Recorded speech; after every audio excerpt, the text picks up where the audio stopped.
English fairy tale Euryanassa and the Crown of Echoes. Prologue: The Shattered Temple. In the highlands of Mount Sephiron, where the clouds kiss the stones and the wind murmurs forgotten prayers, once stood the sacred temple of Hera, radiant and echoing with hymns. But one day, the echoes ceased. A great tremor split the marble floors. The golden crown of Hera, an artifact said to carry the divine voice of truth, vanished into the earth. Without it, the temple fell silent, and with it, truth in the mortal realm began to fray. Lies flourished, promises were hollow. Echoes turned to whispers of deceit.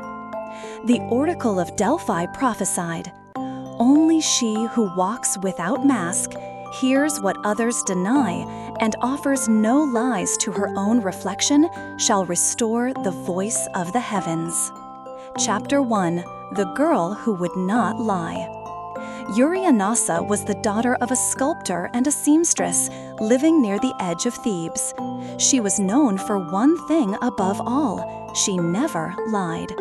Children found her strange, adults inconvenient.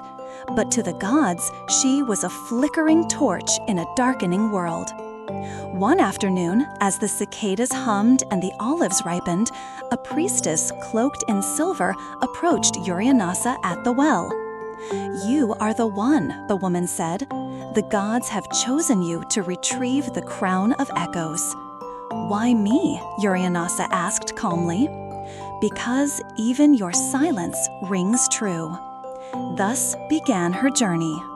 Chapter 2: The Labyrinth of Lost Voices.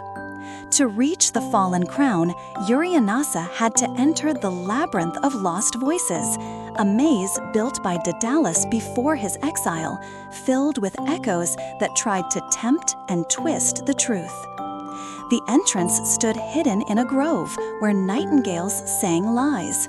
A dryad, bound by roots of falsehood, warned her, "Speak a single falsehood, and you shall become an echo forever." Euryanassa nodded and stepped inside. In the first corridor, voices called out, "You are not enough. You will fail. They laugh behind your back." Euryanassa pressed on, whispering her own truth. "I am afraid, but I continue." With each honest word, the echoes weakened. She passed rooms of mirrors that showed her as a monster, a beggar, a queen. "These are not me," she said. "I am Euryanassa." She reached the center of the maze, where a figure made of sound, Phaneros, the warden of the echoes, rose to block her. "Truth is pain. Would you not rather be comforted by lies?" "No," she replied. "I would rather bleed with truth than sleep in falsehood." The echo being shattered. Beneath the rubble lay the first clue, a silver thread that hummed with a soft melody, Hera's voice sealed in song. Chapter 3: The Island of False Prophets. Next, she was guided by Hermes to the floating island of Malis, where prophets spoke only what the people wanted to hear. Here, the crown had been broken into fragments, one piece hoarded by a false oracle named Tyrion. Tyrion wore peacock feathers and claimed to be Hera's mouth. His words stirred crowds into blind belief. "Love is always gentle," he said. "The gods care for all equally." Euryanassa challenged him. "Love is also sacrifice. The gods choose, and sometimes they abandon." The crowd hissed. Tyrion smiled. "Then prove your truth." He handed her a bowl filled with black water and a silver feather. "Touch the feather, speak a truth no one wants to hear, and let the water judge you." She touched the feather and said, "One day the gods will fall, and we will have only ourselves." The water turned gold. Tyrion turned to ash. She picked up the second fragment of the crown. Chapter 4: The Trial Beneath the River Lethe. To find the third piece, she had to enter the underworld, not through death, but through memory. Guided by Hecate's moonlight, she descended to the river Lethe. Charon, the ferryman, offered her the draught of forgetfulness. Only by forgetting your pain can you pass.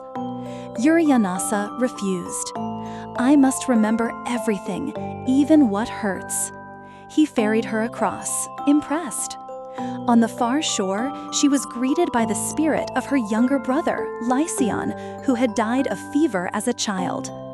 You said you would always protect me, the boy said. Euryanassa's heart broke. I failed you, and I will carry that until the end.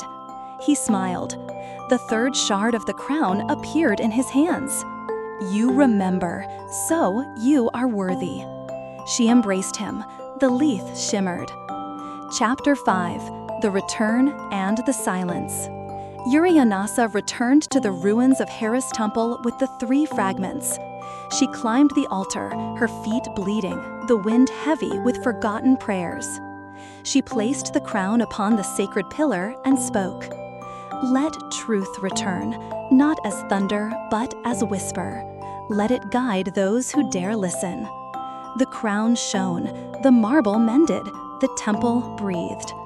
And then, silence. But it was not emptiness, it was expectation. And from the silence, a voice rose, Hera's voice. You have not lied, even to yourself. That is the rarest courage. Euryanassa was offered divinity to become the muse of truth. But she declined.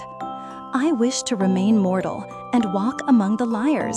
They need someone to remind them what truth sounds like. Epilogue: The Torchbearer. Euryanassa lived as a teacher, a judge, a poet. Her words were like stars, few but bright.